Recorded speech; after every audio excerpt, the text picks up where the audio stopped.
Inti Creates CEO wants to remake Zelda 2, The Adventure of Link. This comes from Nintendo Enthusiast.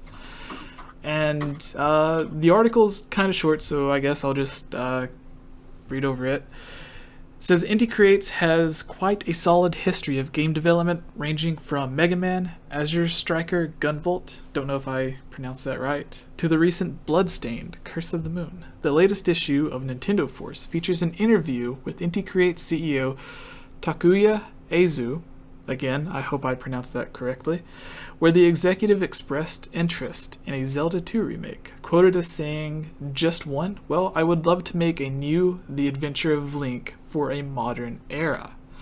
Now, I didn't put this on necessarily just for the news because there's been lots of developers and designers say that they would love to work on the Zelda series, but with this specifically, because Nintendo's been bringing these older 2D side-scrolling games and kind of modernizing them. I think the first was with New Super Mario Bros., where they added in 3D character models and multiplayer and everything instead of just having, like 2D sprites or whatever like it used to be.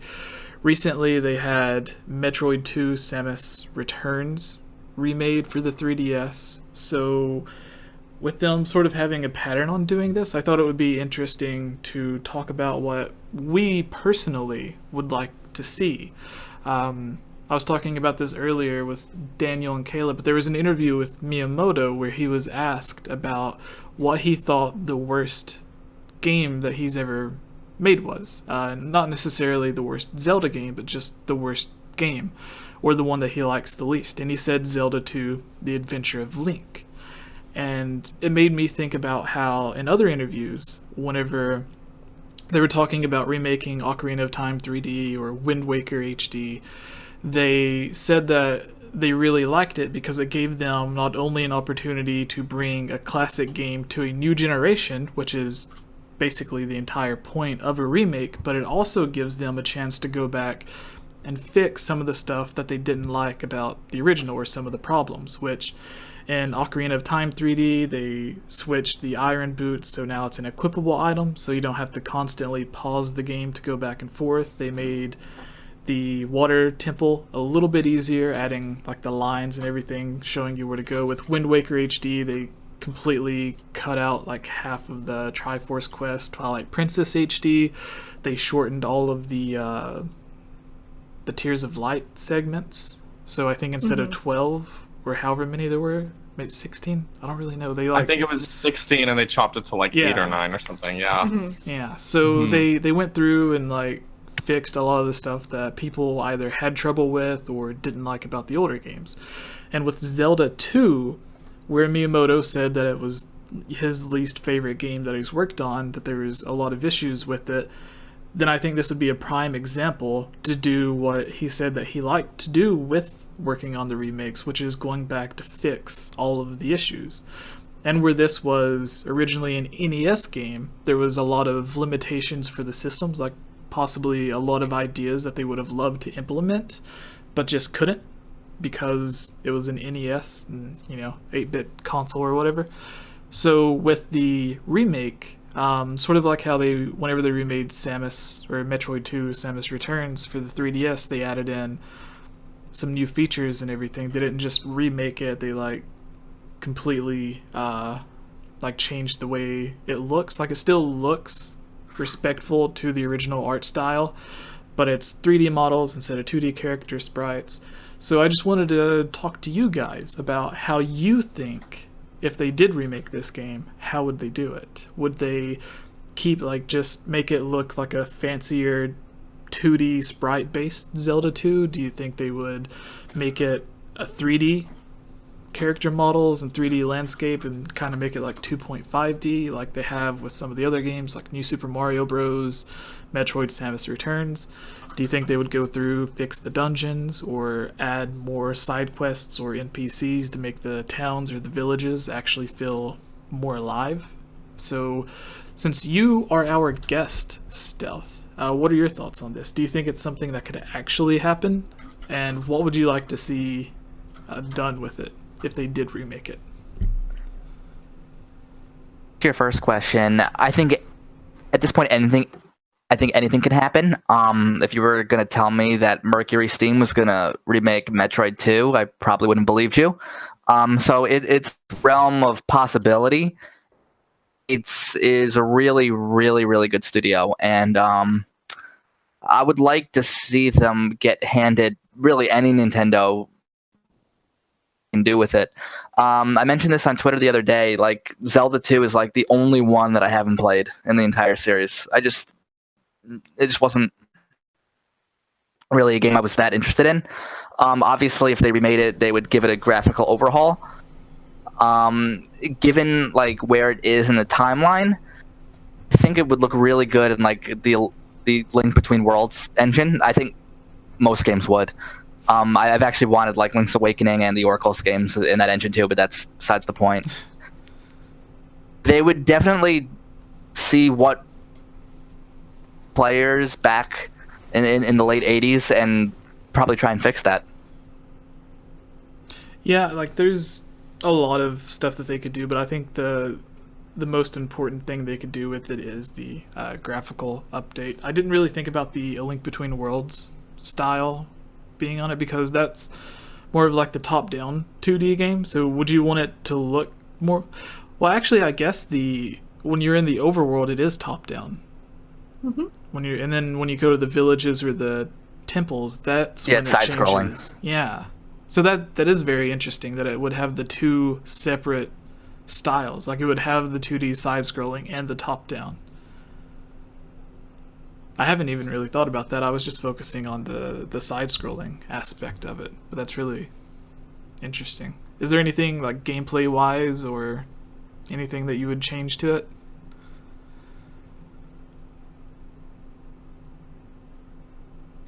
Hello? Alright, maybe Stealth, we can't hear you. maybe he had a mic issue. Daniel, Uh-oh. Okay. would you like Yeah, to I never played it, so like I really don't know. I've read about the game. I know about it. I know about its gameplay mechanics and all that, but really I'm not that well versed in it to really say what I would change. Yeah, there was it was either Tevi or Jacob, who everybody knows from the Discord. One of them was joking around about if they did remake it, they should not change how you're able to like cheese the main boss at the end, where you just like hide in the corner and keep attacking. Yeah, I don't think they would change that because it's just like with Ocarina of Time, they left the glitches in the 3D version. Yeah. Or 3DS Yeah. version. Intentionally so, even. They're like, yeah, we don't want to change the experience, so we left the glitches in, which is weird to me. But Well, like some of the glitches were fun, yeah. so. That's true. That's Like true. putting on, even with Majora's Mask, like the biggest glitch in that game's like the 4th or 0 day glitch, whatever you want to call it, and then like putting the Fierce Deity mask on and going around and causing the game to crash every time you talk to Mostly like someone. infamous Zelda glitches. That's the only one I've intentionally gone to do is Yeah. putting on the Fierce Deity mask outside of the boss rooms, just because Yeah. it's heckin' fun. So this is very off topic, but when I was younger, I experimented, and then I ended up doing an actual video of this from a long time ago. But it was so there are two different glitches in Majora's Mask that I like to do. One was having Epona in Clocktown. So like you can like go and save on one profile while you're on Epona, like at some random owl statue, and then on the original profile, if you save in Clocktown, for some reason it confuses the game, so when you start back in Clocktown, you're on Epona in Clocktown. But there's also a glitch where, you know, you can put on the Fierce Deity mask or whatever. So I had both glitches like working at the same time, to where I was Fierce Deity on Epona in Clocktown, and it completely confused the game to where like everything was in first person instead of the normal 3D perspective, and like Oh, weird. walking around was just I don't know, like it was the weirdest thing. And then his character model is not made for the young Epona, so he looks like a giant crushing the, I don't know, it's anyways, Zelda 2, Daniel. Oh, right. So, yeah, you know, we mentioned, Stealth, you mentioned Mercury Stream making Metroid seeming like such an unlikely thing. But just as a shameless plug, Jesse, didn't we do I'm pretty sure we mentioned that in a video a long time ago that like kind of predicting Mercury Stream is making the next Metroid game. Oh yeah, that there was comes out. there was a canceled game that they were working, like a rumored canceled game, and then for the 3DS, and then they ended up working on the actual remake. What's funny is because they had to. It wasn't, I guess, their first go at Metroid because of that, which I always find kind of funny. But with Zelda 2, I wouldn't want them to give it quite as much of an overhaul as they did with Samus Returns. I think in that style, like that 2.5D, I think that's the way they go, where they keep sort of the 2D aspects, but use 3D models for all the characters and levels and everything. But with Samus Returns, the overall structure of the maps is the same, but all the details to what power-ups you get, where you get them, how those power-ups work, everything like that, all those little details are completely different. Like if you just look at the map side by side, you're like, okay, that's the same. As soon as you start looking into each room individually, it's a different game altogether. It's a totally different beast. There's a lot that overlaps, but it's a huge overhaul, which I think worked for Samus Returns because there's a lot in the Game Boy version of Metroid 2 that I just find just unplayable. But with Zelda 2, I don't feel the same way about it. It could just be my own personal bias. I feel like they need to go a little easier on what changes they make. Because I think like the overall world layout and the dungeon design is really good in that game, albeit quite difficult. So what I would like to see them change, not so much the design of the world or anything, but more save points, I think is an important thing, because in all but the last dungeon, if you get a game over, you start at the very beginning of the game. You still you'll keep your items and your progress and stuff, but that means like say you're in the 7th or whatever, however many nth dungeon, and you get a game over, you have to then walk through the whole overworld and go through all those random encounters and everything, all only just to get back to that dungeon. So even just putting back in like every other Zelda game has, where if you die, you just start in that dungeon.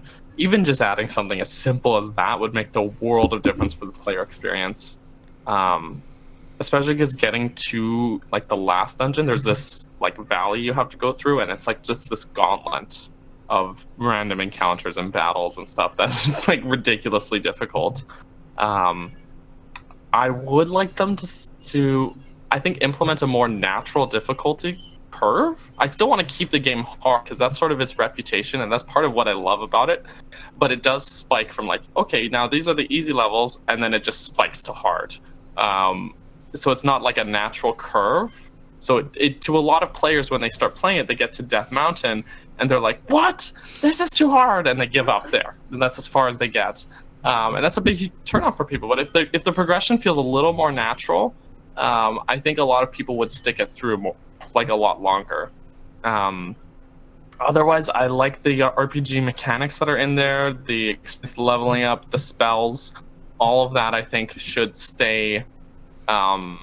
The only other thing is in the HUD, just change the little block life meter to hearts, and then we're good. So that's my blurb. Thank you very much.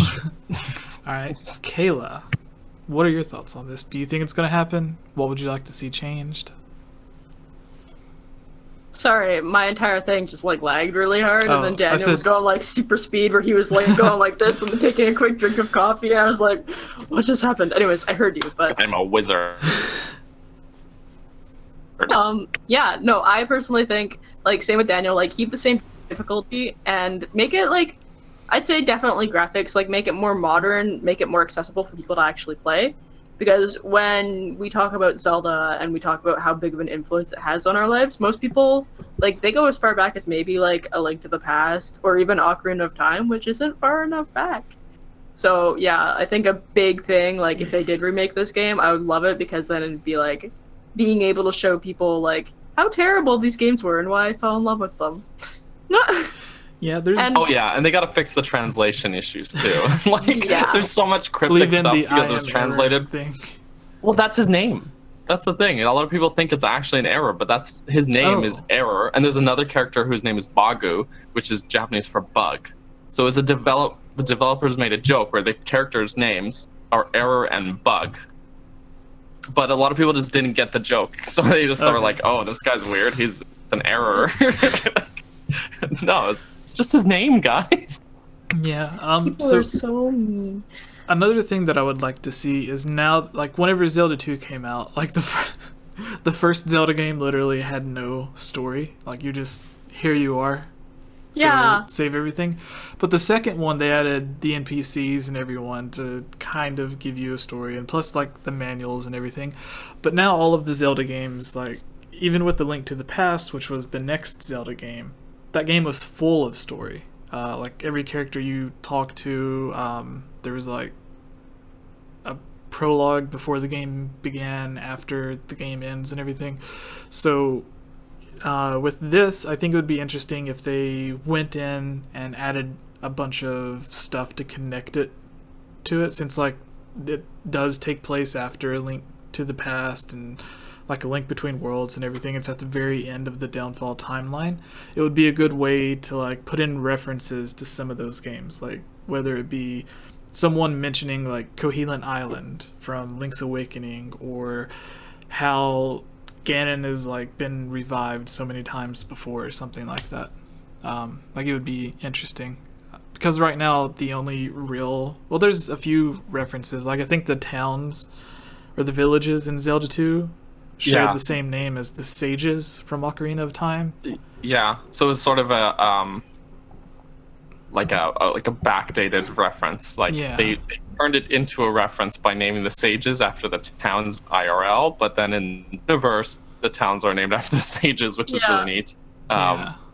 And then there's the Volvagia, so like the fire dragon and Adventure of Link. Like if they, a lot of people think that it's the same dragon, but some people think that it's just, you know, like a reference put in. So like they ended up naming Yeah. the dragon in Ocarina of Time after the dragon in Zelda 2. But if they could Right. go in and say like, oh, this dragon once again has been revived, because he was revived originally in Ocarina of Time. So like if they did stuff to like have it connect, that way if you're playing through it for the first time, then you'll see something to where it's like, oh, that's a reference to this other game that I love, and it adds in like a big push of nostalgia. So, and then it also gives like a connection, like even if someone's never played the game before, while they're playing it and seeing the references and everything, then it gives them a sense of like, oh, I understand this, like I can connect to this, even though it's a brand new game or a remake, whatever, that I've never played before, I can still connect with it. So Yeah, that's in just the what I same think. sense, they kind of added, kind of going back to Samus Returns, they added in references to Super Metroid and to Metroid Fusion. Even though those games came out after the original game, they kind of added those in to tie it sort of into the rest of the series where it falls into place. And so it kind of gives it this greater sense of continuity. So doing something like that with Zelda 2 would be real cool. I agree. All right. Do you want to take us to our second piece of news, Daniel? Oh, sure. So, the article comes from Nintendo Enthusiasts. Hey everyone, it's me again, Alia Rose. I just wanted to say thank you so much for watching this video. And you know what? If you're a fan of videos like this, you should totally subscribe and give this video a like. And comment below to let us know what type of videos you would like to see us create in the future. And if you would really like to support all of us here at the GameOverJesse channel, please consider purchasing a GameOverJesse t-shirt or becoming a Patreon at patreon.com/GameOverJesse, where you can receive many rewards, such as getting shoutouts, having any topic or theory that you select discussed on the podcast or made into its own video, having your question answered, joining on as a guest on the podcast, and playing with us during our Twitch live streams at twitch.tv/GameOverJesse, and much, much more.